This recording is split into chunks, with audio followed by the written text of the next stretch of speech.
Hawkes thought he had built a home worth dying for. But as he watched his friends hover on the edge of death, he felt like a fool. He had no qualms about dying for home, but did his friends feel the same?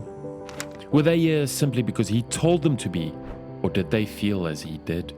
The answers to those questions eluded him, and all he could do was pray to the gods, any gods who might hear him, to come to his aid. Another day, another cannibal raid. This one, like those before it, was smashed to pieces by our powerful town guards. It was another victory, sure, but this didn't alleviate the fears of the citizens. Everyone was nervous about the day a cannibal raid so large would arrive that it would overwhelm the guards, destroy their home, and take their lives. Collectively, they planned to bring it up with Hawkes the moment he got back. If he ever got back.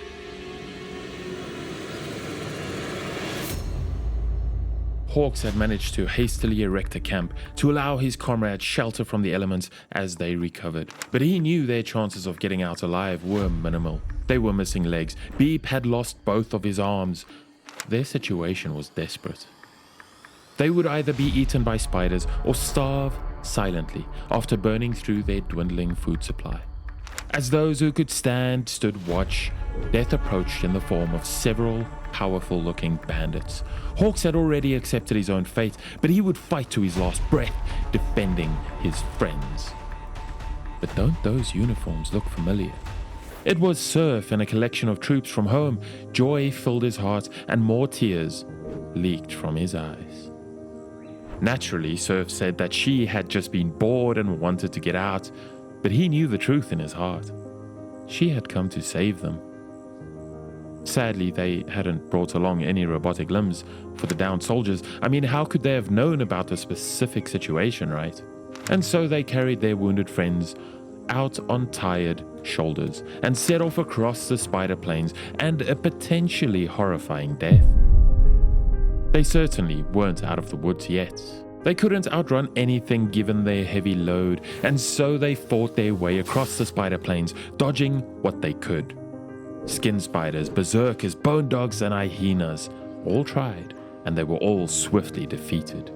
The heroes rested in Admag and pushed out across Bane, stopping in at a Hiver village to purchase temporary limbs for their missing ones.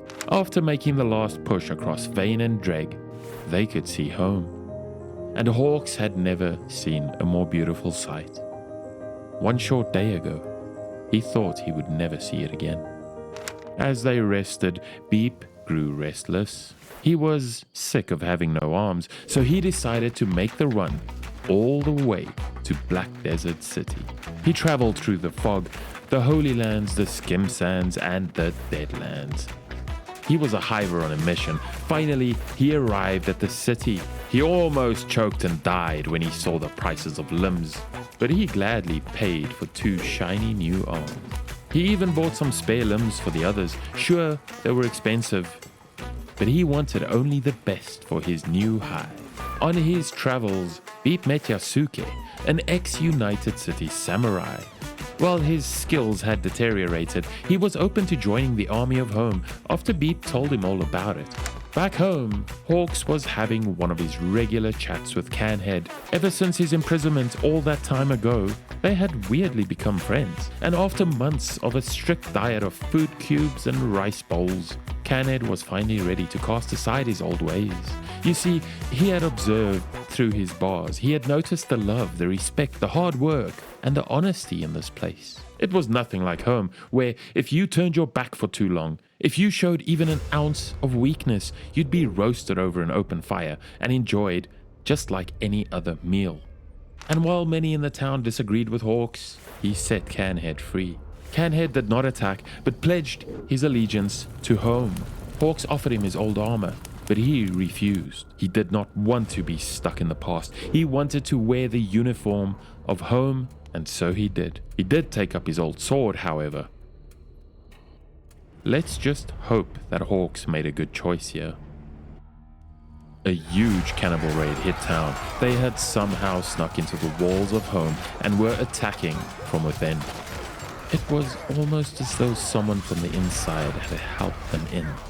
Hawkes felt a sense of immense dread as he rushed to fight the cannibals. He had been so sure that Canhead had converted. Even more cannibals stormed in from outside, and in a panic, the guards closed the gate. But Reva got trapped outside, and they had to open it again.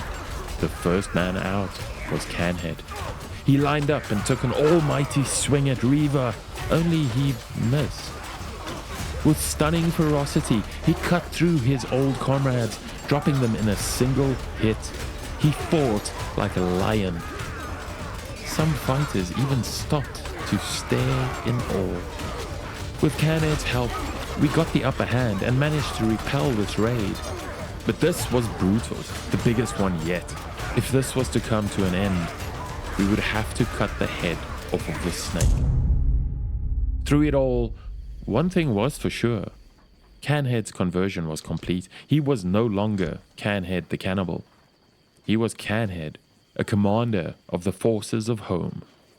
To fight the cannibals in their home territory would be suicide without top-class weapons and armor. And so, Saru and her new apprentice worked around the clock to equip the army. Pino elected to become Meow's replacement as the best weaponsmith in all of Dreg. And Hawkes, he went on a little recruitment drive.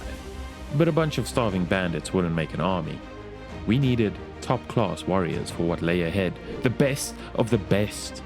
And there was no better warrior than the Shek. And Hawkes knew just where to find some. Berserker country. To gain the respect of berserkers, one must first defeat them in battle. And so Hawkes and his crew took on this fight and carried their new friends home. The thing was, they weren't going to get through shrieking bandit territory with these hulking brutes on their backs.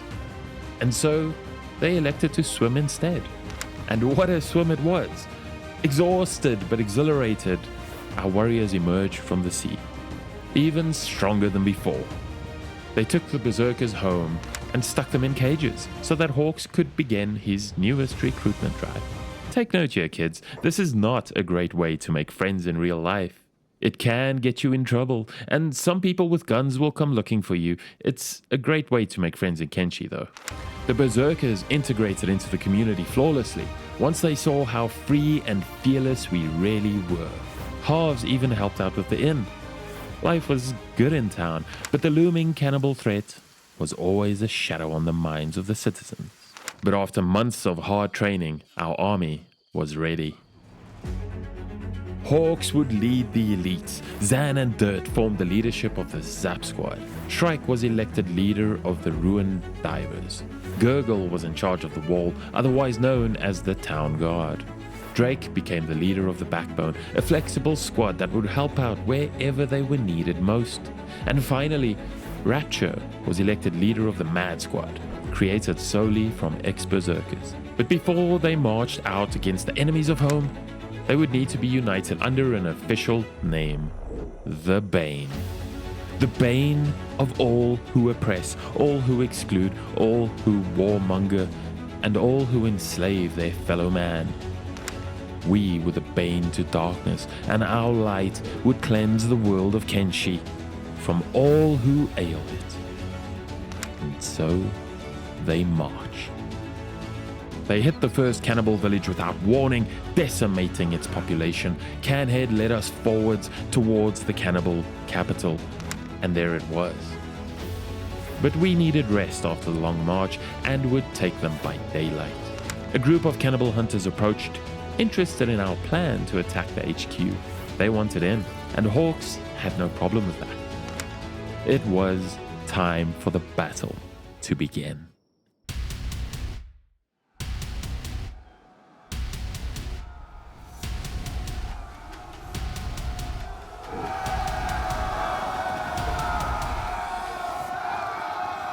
Chaos erupted on the battlefield, with men splitting off in different directions and even getting kidnapped.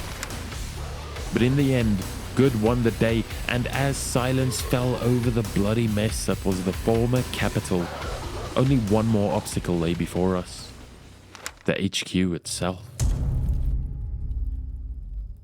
And while we could take on and defeat a fair number of those inside, we could go no further than this.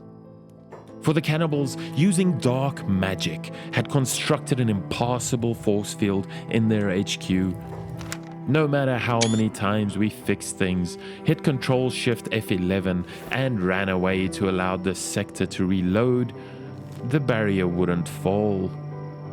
No wonder they called him the Grand Wizard. But the camp lay in ruin, with most, if not all, of the cannibals dead on the ground. Future food for their kin. With this counting as a victory, the army marched home, but Hawkes did not hold his head high. This felt like defeat. And as he moped in the bar that night, Ells had a little something to say. Hawkes, my dearest and oldest friend, look around you, look at what we've built. Yes, we may not have been able to defeat the Grand Wizard, but just look at what we've done.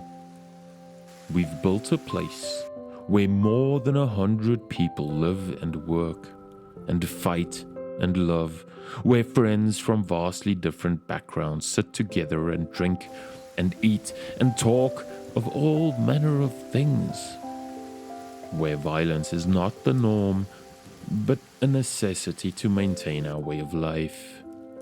We grow our own crops, we have more food than we can eat, we have wine and grog and clean water, and a police station that keeps our town safe.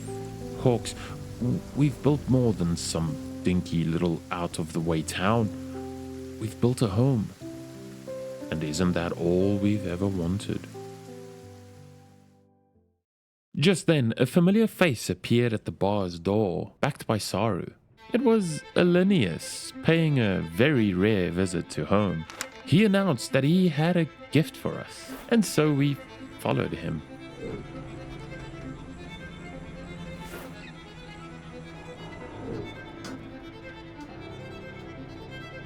Go ahead, boys, try 'em on. Geez, too heavy for me, but it sure is nice armor. I like it. Feels good. It's thick, heavy armor. Good for cut resistance, but we've been doing pretty fine up until now. No one doubts that. But see, you'll need that cut resistance when we say, take on the Holy Nation.